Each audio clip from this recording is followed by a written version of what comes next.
Welcome on back to the next episode of the Country and Cold Cans podcast. We are the Oak City Drifters. I'm Logan. I'm Andy. And today, it's a nice summer day here in Raleigh, North Carolina.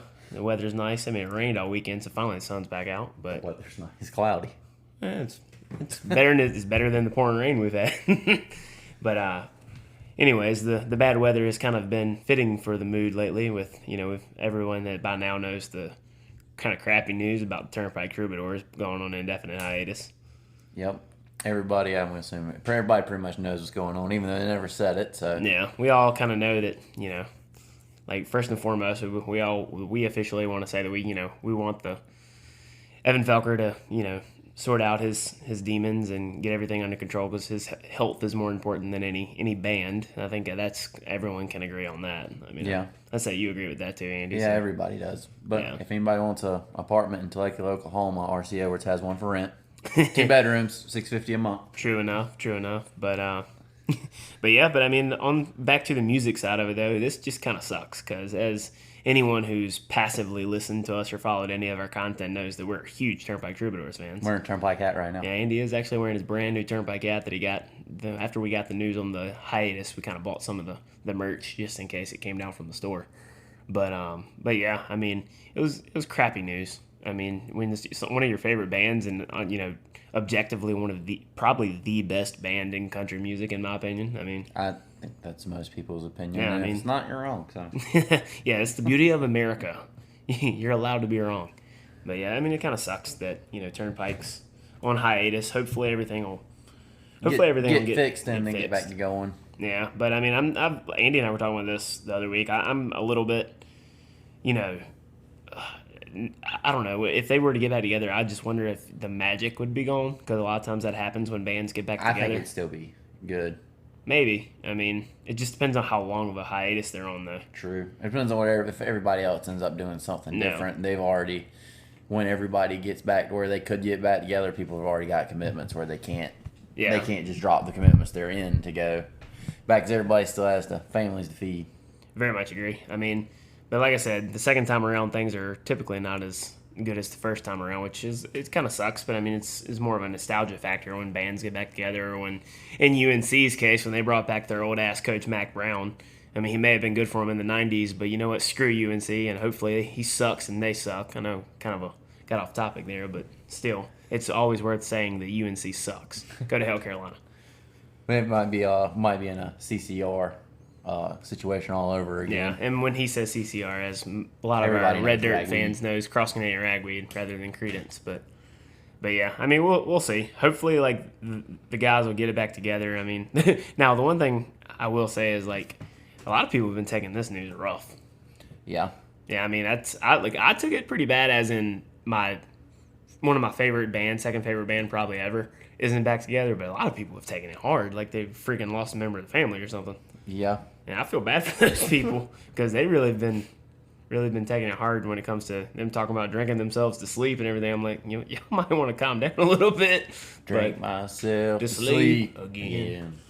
But yeah, and then Turnpike wasn't the only one to go on hiatus, and we also had Shotgun Rider. I realized they're not as popular, but I didn't thought they know- were good, man. I didn't know mean, as many people listened to them as they did. Yeah. Like, I was surprised that was as big of a news as Yeah. it was. I didn't realize they were that popular because, I mean, I've listened to them. Yeah, I like Shotgun Rider. They put 7 out miles south, I guess, Yeah, what they they used kinda to be. derived They, from what they, them, yeah. I mean, was it the thing? I know it was, 3 people from 7 miles south? think so. Did they just drop a person's Shotgun Rider? possibly. Are they I going to really drop don't another know. one and just go on to the next one? I don't know. I don't know what the reason for their breakup is. Like it's well documented with Turnpike, like the struggles that Evan has gone through, Yeah. and everyone by now has probably seen that very cringeworthy video of that benefit for the Fiddle Shop. the fiddle shop, And yeah, Guthrie. in Guthrie, yeah, or is it in Pretty sure Guthrie? it's Guthrie, Oklahoma. Was it okay? Pretty sure. Could be wrong. Yeah, but yeah, like we've all probably seen that by now. That was just bad. But like I said, addiction is a real thing, and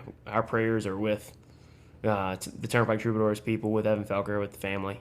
Hopefully everything gets sorted out there. But when it comes to Shotgun Rider, we don't know why necessarily they break or going on hiatus. I guess is the term. Well, I think they broke up. Did they just break up? I'm pretty sure they just broke up. I can't remember. The sad thing is, I wrote the article for our website, and I can't remember what the official statement was. Pretty sure their official statement was that they decided to go their separate ways. Yeah. That they're done like I said, it kind of sucks because they've done, I think they did 3 or 4 EPs and one full length debut. They got one with full LP length album. Yeah, And then Texas Rain keeps coming back around. yeah. Still a great song. Maybe in whatever incarnation they decide to come again, we'll have a third version of Texas Rain. Rain.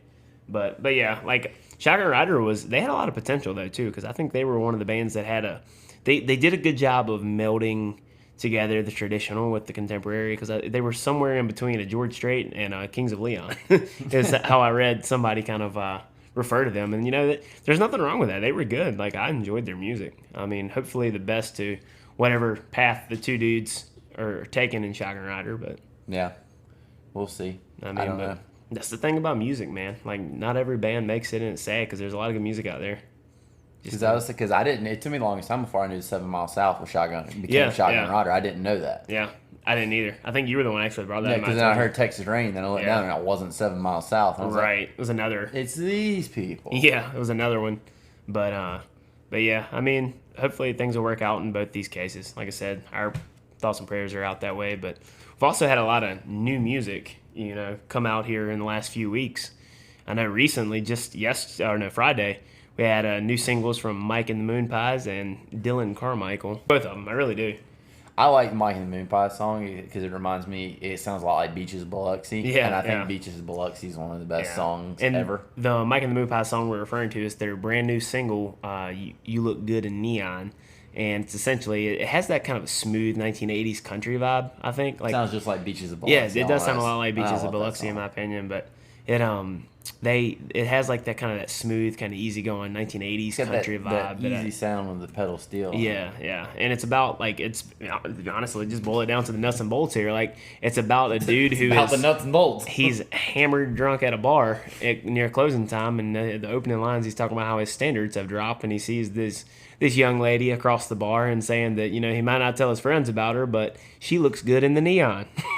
So, people need to get their lives together. It's definitely an interesting subject matter, but I mean, it's a good song though. Like, I definitely go check that out. And on the polar opposite of that, we have Dylan Carmichael's song that's basically, it lists off a bunch of things that as a single man he would never do, but he does for the love interest of his life at the moment. I think it's called I Do For You. So he's listing off things like I wouldn't go to the mall on Saturdays, or I wouldn't do this or do that. A lot of things that typically single dudes probably wouldn't do.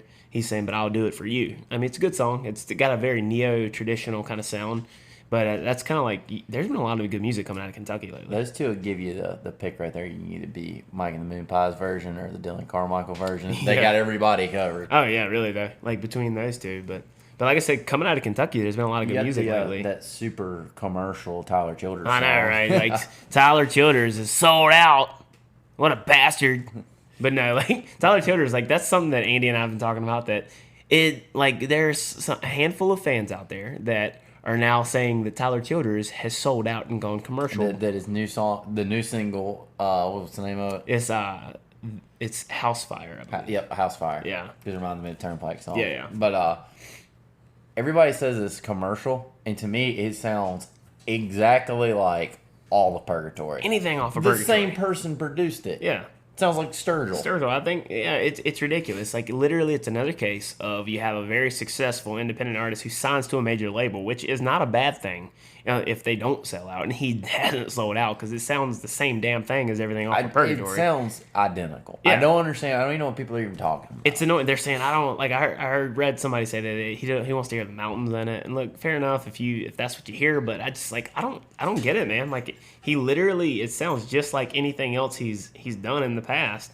And, like, the only thing is, though, he's probably got more money for recording now, so he's probably recording at a nicer studio. Sorry, it doesn't sound like it came off of an iPhone. Yeah, like, I mean, authentic doesn't mean crap sounding. I mean, it still sounds just like anything he's done. Yeah, it's a good song. I mean, it is. I mean, then the same people that say all these things say that the Trailer Park albums by Chris Knight's trash because it sounds terrible and you recorded it in a trailer. Yeah. But then they want Tyler Childers to sound like a trailer. Yeah, it's another case of, I'm definitely an independent music fan, but independent music fans can be so freaking hipster about things. Sometimes it gets annoying because like either Can't nobody do anything. You can't. It's fine as long as you are playing little small rock clubs and hardly nobody's showing up because it's cool. But as soon as they get a little bit of a following, they're like, oh, they sold out. Let's move on to the next up and coming thing. And that guy's guy's cool. Popular. Yeah, and like I don't know. I think everybody liked Tyler Childers until he became popular, and then it's no longer cool. Now it's cool to not like him anymore because look, all I can say is like if we offend people, I don't really give a shit. It's our podcast. Like, get over yourself. Like Tyler Childers is still making the same music he's been making since he's been making music, and it's really that's really not up for debate. I mean, it surprises me the amount of people that have never heard of Purgatory but know White House Road, but never heard the album. Oh, they hear the acoustic version. To be fair, the people that we're talking about with that are a lot more like mainstream fans. They somehow say they know Tyler Childers, but they only know that one song. I don't understand. They don't even know the album version. They know the acoustic version. Exactly. Which I don't think is near as good. No, I don't think so either. I think it's good. Tyler Childers. If you want the White House Road experience, I feel like you need not the acoustic version, a full band or the album cut. I'll tell you what. I've got tickets to see Tyler Childers here in the Oak City on December 18th, I believe. On Wednesday. I'm gonna Everybody, give you. Please stop playing on Wednesday. Yeah, really. Though. I'm gonna give you a full report on if this guy is sold out. If he comes out in skinny jeans and starts shaking his butt around stage, singing "Country Girl, Shake It For Me," then I'll jump on board. But until that happens, I would video Tyler Childers. Please take a video. Yeah, really. Though. Tyler Childers is still making music that is 100% authentic to who Tyler Childers is and who he has sold himself to as for the fans. Like it's just get out of here with that weak sauce. Yeah, only steak sauce. Only steak sauce. It's got to be A1. And then let's see, out of Dalton Domino's got a new single out. Yep, that song's awesome. Freshly sober. Yeah, which is a good thing. 150. When I think when that came out, he was somewhere around 150 days. Yeah, it's probably more than that now. But he's more than that definitely now. more than that now. But so congrats on that. Yeah, totally. But yeah, great new song with the new what's her name, Kelsey. I definitely don't know how to say her last name. I'm not gonna pretend like I know. I'm not gonna act like I know how to say her last name. She seemed I never heard her until she was on that single with Dalton. She seems to be pretty new. She does very good on her verse on that. For sure. Really enjoyed that. Really like that song. Yeah. Great writing. Yep. Great. It's got a great sound. It's very Dalton Domino kind of sound too. The way like the melody and the chorus and all that stuff. I really like when Dalton sings that way. Yeah, for sure. Like that's a song you definitely need to check out. I'm really looking forward to that album. I am too. I'm excited for it. The album's called Songs from the Exile, I believe. It come late summer, I want to say. Something like that, yeah. I don't really know. It's later this year is when that's going to come out. And then Paul, we'll go with Parker first here. Yeah, Parker's releasing a single soon. He's got a single coming out soon. Pretty Hearts is going to... A lot of people probably heard it. We've posted it on our website.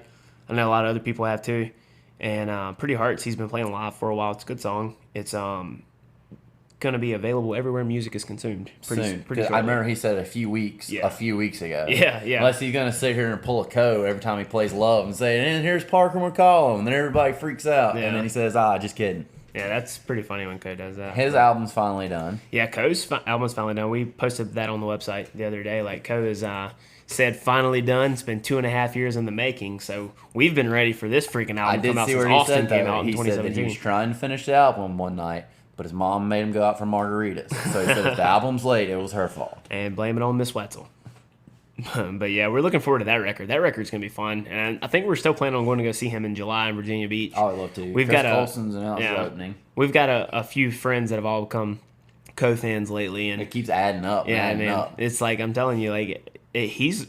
Whether you like his music or not, and I totally get the arguments why people don't like it, but it's more of a generational thing. Younger people like this guy. He's connecting with them for better or for worse, other people may not like it, but I get it. I mean, he's connecting with the younger crowd. If you're definitely an older person, I could definitely see why you don't like If you don't like rock and roll, you're not going to like it. If you don't like rock and roll or a guy that drinks a bottle of whiskey on stage. Yeah. Like, I mean, I was telling Andy the other day that I played an open mic the other week, and I covered a Co Wetzel song, Something to Talk About. And you should have seen all the sideways glances I was getting from the older folks at Abbey Road. They're not into sleeping with married women. Well, I don't know who necessarily is into that, but Coetzel, I guess. But anyways, lines like that one. Not saying Coetzel sleeps with Mary Poppins. Yeah, we don't know. He just sings. Andy's just kind of talking now. But it's in the song. It is in the song. But the song's like gets killed. Lines like that, and then lines like fighting cops. I mean, I guess they probably didn't like those lines. Jumping out of caskets. I mean, it is mama picked out. Now that I'm saying this out loud, these lines are a little bit crazy. Maybe I can see why they don't like it. But hey, you know who says in Grave Digger, it's not a hard living, it's just hard on you. Yeah. Like I said, I totally get why someone's not a Coetzel fan, especially if you're older. But Coetzel's music is fun. He's a very underrated songwriter. I totally agree. I'm excited to hear what the new batch of songs he has, because I think that you were probably going to see a jump up in his and Parker's songwriting. I think I really want to see what Parker's new album is. Totally. We've heard some new songs off songwriting wise. I really want to see where that's at, because I think that guy's, as young as he is, I think he's really, him and Dalton Domino. I think are going to be in the next 2-3 years. Dalton's a little bit ahead, I think, of Parker, but I think those two are going to be some of the best songwriters. The difference in them and Co's a little bit more of he has a really rowdy live show, and I think that's kind of what carries a lot of it for him. Whereas like Parker and Dalton are more of a songwriter. I think the only critique you and I have kind of had of Parker is sometimes his writing can be a little bit scattershot. Yeah. It just doesn't seem as narrowed down, but he's young. He's young. I mean, he's what, like 26, 27 years old? 26, 27. Somewhere in there. But I mean, look, most people are not at that age. Most people are not writing that good of music that he's writing. He's wrote some phenomenal songs. Yeah. Unless Cleto. Well, like you said, they're awesome. Or Evan Felker. Yeah. So. Because Cleto's younger than Parker. Yeah. Cleto is probably is better. Cleto is might be a year or two younger than us. Yeah, because Cleto's young 20s. Yeah. Yeah, because I know that a few members of his band just recently graduated from Texas Tech, I believe. So they're a young band. So, guys, Parker and Dalton, I would say much ahead. I would say Cleto is probably a little bit better right now, but side fact. Yeah. But yeah, we're looking forward to those records. I know that Colby Cooper put out an EP. Andy was a big fan of this one. I really like that EP. I like the sound. I like all of Colby Cooper stuff he's put out. You know, that cat's only 19 years old. I did not know that. He's really, really young. Everything that guy's done, I really like. Yeah. He might be a little young for singing about diamond rings and cocaine. I know, that's what I was thinking. Like, that dude can't even go buy beer legally, and he's singing about cocaine that and diamond rings. That whole EP it's got fun songs, it's got the sad songs, it's got everything in between. Yeah. That is a killer EP. That's one of my favorite EPs to come out this year. Yeah, I was definitely a fan of that. He's probably not going to be around North Carolina anytime soon, but one day, like, I would like to see him live. But and then hopefully he's got a full album going to be coming out soon. I really hope. And then kind of shifting gears over to the mainstream side of country music, which I'm more of a fan of some Nashville acts than Andy is. But we had a brand new single from John Party, "Heartache Medication," which was a banger of a song. It has that first fiddle intro on country radio in a while. But that song's a very, very good song. It has kind of a George Strait vibe to it, in my opinion. But Miranda actually just debuted a new song at CMA Fest last night. And the way she describes that one, I'm excited about this. It's more my thing, more so than Andy's. But she describes it as like punk rock country. And I dig that stuff because that's kind of like what the alt country kind of scene was. It's a mesh between those two genres. Think like old 97s-ish. And like that song was called Locomotive. It was cool. Had that rock and roll kind of edge to it, but it was rooted in roots music. It's something that I think I'm going to be a fan of.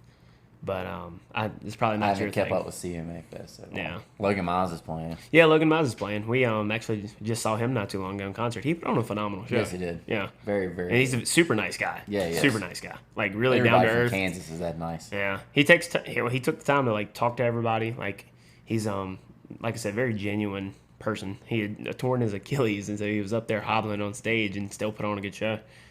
But I mean, like you said, if your songs are good, you don't have to do all the jumping around and dancing.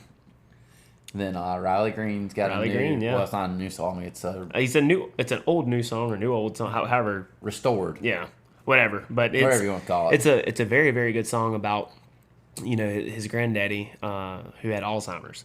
And it was called Numbers on the Cars. And it was a song he put out on a few EPs a while back. And he did an updated version. And I will say, like, the music video is really good. You and I were both talking about we both prefer the older version. I do like the original version better. And, like, the song, the lyrics are also the same. The melodies, for the most part, the same. He's changed it up a couple places here and there. But This one is a lot more. It is a lot more produced, but there's more money behind his. He's with the major. I think he's with Big Machine. Records now, and but it's still a good song. I'm glad that it's a very sentimental and personal song to him, and I'm glad it's getting some attention with his new deal and his newfound popularity, I guess. And one thing I've noticed, because I'm kind of transitioning into talking about Luke Combs, who I'm a huge fan of, and that dude's just blowing up. He's the biggest thing in country music right now. And one thing I've noticed that he and Riley Green are both doing, and I've seen a lot of the younger guys in Nashville doing this, instead of waiting for just regular records here and there, they're releasing EPs as they go along in between records. And Riley Green's dropping an EP soon. Luke Combs just put out a new EP. I've seen a lot of people have been putting out albums, though, in 2-3 parts. Yeah, Parker did that with Probably Wrong. Shane Smith and Saints are doing I think right that's now. what these guys are doing, too. I think they're this might be the shift in it's different, the dynamic too, because now. people aren't buying hard copies. Yeah, and that's what I mean, with the new format of way music is consumed. Because if you're streaming if you're digital downloading it, you can download the EPs and then you can form it together. Instead of putting out one single, you can put out 3 to 5 songs on an EP. Yeah, and Luke Combs, I think he's probably doing that. So is Riley Green, like we were talking about. But Luke Combs' new EP is definitely recommended. Like, it's something that even independent-minded fans will like, as long as you're not. Unless you think Tyler Childers. Yeah, unless you think Tyler Childers commercial, then there's just no hope for you because you're just being stupid. But yeah, Luke Combs. He put out a good record. Everybody's probably heard the smash. This is gonna be the smash of the summer. Beer Never Broke My Heart. I mean, it's a middle of the road. It's not like a song of the year candidate when it comes to the songwriting, but it's a fun song. It serves its purpose. But I really like the song Moon Over Mexico, and Refrigerator Door is really good. It's a way of using like something that we all grew up having things on the refrigerator door, and then it's like having snapshots of your life on there. It's it's unique because it's something that you haven't really heard a lot of people use that analogy The before. one song that you haven't mentioned off the EP is probably my favorite. Which one? Loving on You. Oh, Loving on You is phenomenal. I like that one. You always, for some reason, you always tell me I picked the worst Luke Combs songs. The ones You didn't this time. I like that song. Well, the ones you picked it's your opinion, just like it's my opinion. I mean, I don't listen to a lot of Luke.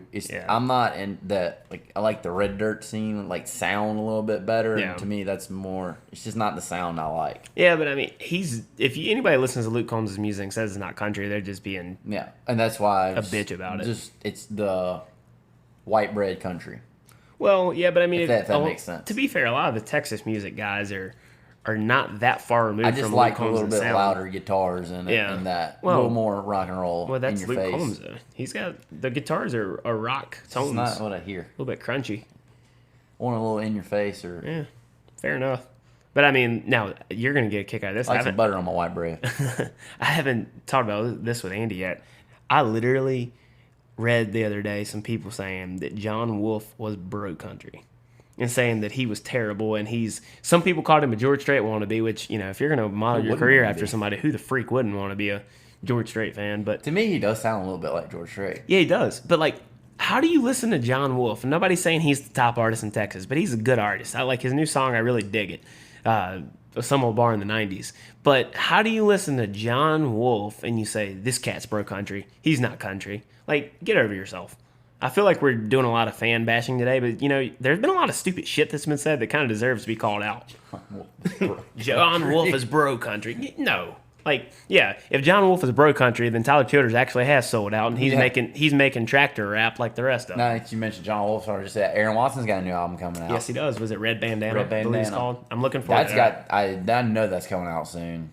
He's already got a few. He's putting singles out though. Yeah. That's what a lot of people are doing with the new playlist format on Spotify. Because he's dropping 5. Some people instead of putting out an EP, they'll drop 5 singles. Yeah, that's true. I would much rather doing promotional. I would much rather be drop an EP, put all 5 songs on it at once. So when you stream it or anything, it's not spread out over 5 different songs. Exactly, and you have to go and either make a playlist. Yeah, if you're going to put out 5 singles at one time, And I know some people have been doing. I think Aaron Watson. I've noticed some people have done recently is they've been putting out a single a week. Every Friday they'll drop a single, and they've been doing that for a while. I think that's somewhat what Aaron Watson's done. Yeah, I agree. I mean, it's kind of the difference in the Luke Combs strategy that he did versus like what Casey Donahue did, which we're a fan of a lot of those Casey Donahue songs, but the way he put them out just like one every couple weeks, and then it's finally they're all separated.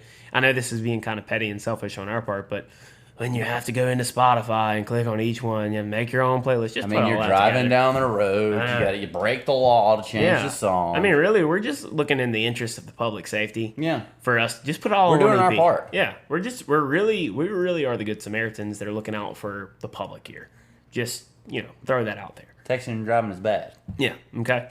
Yeah. Just like drugs. Drugs are bad. Yeah. Okay. Don't text and drive. Someone might throw a beer can at you. Exactly. But yeah, I mean, we're looking forward to a lot of this new music coming out. There's a lot of good stuff that has come out, a lot of stuff that's been talked about coming out, and it's going to be a good summer and fall for music for sure. I'm still questioning on what's going to end up being with everything that's coming out this year. Who's going to end up with our album of the year? Yeah, I don't know. Because I guarantee it's not going to be the one that actually whatever the CMAs or whatever the crap is. It wins album of the year. I'm going to disagree with that. Yeah, in general, most of the time. I mean, because there's so many people putting out albums this year. I'm curious on who's gonna. Well, I know, and like the thing is, people putting out albums that are like personal favorites of ours, like Cohen Parker. Yeah, and like by the end of the year, everybody's gonna probably almost have forgotten that like Flatland's album came out this year. Yeah, and Flatland's album was because that seems a long time ago already. Yeah, I will say that while I'm a big Coetzel fan, when it comes to overall quality, if I had to pick based on their last two records, I definitely would give the edge to Parker. And I feel like this probably, I could be wrong about with all this, conjecture here, but I feel like it's probably going to be true again. I'm worried I'm going to have too much hope for Parker's album, though. Yeah, it's an expectations game. I think he's going to be competing with Flatland on this. And I don't know if that's getting. And I didn't have a guy that doesn't have a single out yet. I really am a big fan of Flatland, but I didn't have unrealistic expectations for their record when it came out. And that's what I'm. It blew me out of the water. Homeland Security, in my opinion, has probably been the best record released so far. I mean, we're only through 6 months, so we're the middle of the year. End of this month's halfway. Yeah, middle of the year. So, but I was talking about this with you a while back that I'm kind of excited for the way some of country radio has changed, though, because Riley Green and Luke Combs and John Party are being a big part of the radio now. And I think everyone can agree that it's a win for country music if they're the guys that are getting played over Sam Hunt. And now, I got to go on a little mini rant here. I'm a big fan of the Whiskey Riff website. I like their podcast. But those guys annoy me with one thing. They act like they call out artists all the time, and sometimes they do when it's Florida Georgia Line, but then they try to make excuses for Sam Hunt. Yeah, I get it. You say Sam Hunt was being original, fair enough, but the music wasn't that good, and he bastardized the genre of country music. Like, don't make excuses for him just because you like him. What was he being original about? Just whatever his style was. Because now, to be fair, he was the first one on the radio to do his style on country radio, but there have been a lot of copycatters that haven't been as good, quote unquote, as he, and that's their argument. But it's like, just don't make excuses for it. Like, well, I mean, if they would have played Katy Perry on country radio, she would have been groundbreaking in the genre. Yeah. I mean, that makes no sense. But like I said, I enjoy their website. Those guys do a lot of good work. But that's one beef I do have with some of their stuff is they do make excuses for some of the artists. But I get it. But I mean, no, Thomas Rhett did come out with a new record, and as usual, you would expect it's basically just strictly pop affair. There was one country song on the record. Would you believe I didn't listen to it? I totally believe it. I didn't even know he came out with a record. Totally believe that. But he comes out with one like his first album. I'll listen to. Yeah. That was awesome. That's why, we posted on Twitter the other day about we a link to his song, unreleased song Georgia from 5-6 years ago. That's the Thomas Rhett we were a fan of when we were 18, 19 years white old. Boy. Yeah, I'm not gonna say those songs were Song of the Year candidates because none of them were, but it was a fun record to be. I think we were 19 when it came out in college. It was a lot of fun. It was country enough. It was country rock really. And then the next record, I think it was Tangled Up. He went full on pop. And look, I get it. People like it. I may not be a huge fan, but people like it. But I really think more people are kind of a fan of his and his wife's quote unquote lifestyle and how sweet they appear to be together. And look, I think it's a lot of that's legit. I think he is a good husband, but I just think that, people, that's why the girls like to, well, I don't want to be offensive here. It's not just girls, some guys too, but a lot of girls I know really, I think, like his music because of how him and his wife are. And look, fair enough, but that doesn't make his music good. I mean, I'm not even comment on this. I'm not going down this hole with you. Andy hates TR. I'm not going to walk down that hallway you're trying to walk down. What? But saying his music sucks? No, about saying women like it and all that stuff. Women do like it. No, about for the reasons that you said. What? I'm not telling a lie. It's the truth. Am I wrong about it? I don't want to get hit with a broomstick in the middle of the night. Who's gonna hit you with a broomstick? Nobody. I was about to be like, I don't know who's gonna hit you with a broomstick. Anyways, yeah, but like I can get off my soapbox on that. But I mean, I didn't say anything that wasn't true. No comment. You know I'm right. Hey, you just leave an opportunity to make me let myself look good. Okay, fair enough. You mean by not speaking the truth? By making yourself look bad. I don't give a shit. I didn't say anything offensive. I just told the truth. Like I said, this is the Country and Cold Cans podcast, and we're unfiltered here. Yeah, facts hurt. Tough. They do, yeah. I mean, just get over it. You're not going to agree with everything we say. We're not going to agree with everybody that listens to us thinks. I mean, it's just reality. People need to get over themselves. Yeah. I mean, you can go listen to Tyler Childers when he headlines the CMAs next year. Yeah, when he's singing tractor rap about tailgates and girls and Daisy Dukes and Dixie cups. At least he's not singing about a Red Solo Cup. No, oh my gosh, that song sucks. I had forgotten about that song till just then. Oh my gosh, that was a horrible abomination of a song. You think Tyler Childers is going to ride his donkey to the honky-tonky? Hee-haw! I remember when that song came out. Jared Neiman, man, he used to put out some good traditional leaning country, and then he does that EDM dance song, Drink to That All Night, and he tried to follow that up with Donkey, and Donkey really sucked. I can't remember who wrote that, but you would be surprised at who wrote that. Really? I wish I could figure out how to... Just Google it real quick. Whoever wrote that... I can stall. I like to talk. Everybody knows I like to talk. I'll be in front of the microphone because Jerry Neiman sucks. Well, he doesn't. I won't say he sucks. Some of his songs suck. That record he put out with all that was not good. I think he's finally kind of shifted back towards a little bit more of a traditional sound, which is good. I really like that song Blue Bandana that he put out a few years ago. That was cool. It had a reference to Merle Fest, which is here in North Carolina. So, yeah, anything with North Carolina or reference to North Carolina, I'm a fan of. I think of North Carolina in the same vein that a lot of our Texas people think about their song. I mean, their state. I mean, North Carolina, I think, is awesome, but... I can't find it. Yeah, well, I don't know either. Oh, well. But... Sorry to waste 3 minutes. Yeah, I mean, yeah. You'll never get them back. Yeah, you won't. Too bad. But, yeah, we're, I think these are going to be this is going to be a fun summer. Hopefully, like I said, we'll circle back around and say hopefully Turnpike gets back together because it'll be a crying shame if they don't. Won't be this year. But, yeah. But, I think that about covers anything I want to talk about. I think we got it covered. Yeah. We've been going long enough. Yeah, I think so, too. We've been talking about donkeys to the honky-tonkies. I know. But, anyways, well, this wraps up another episode of the Country and Cold Cans podcast. We're the Oak City Drifters. I'm Logan. And I'm Andrew. We'll see you next time.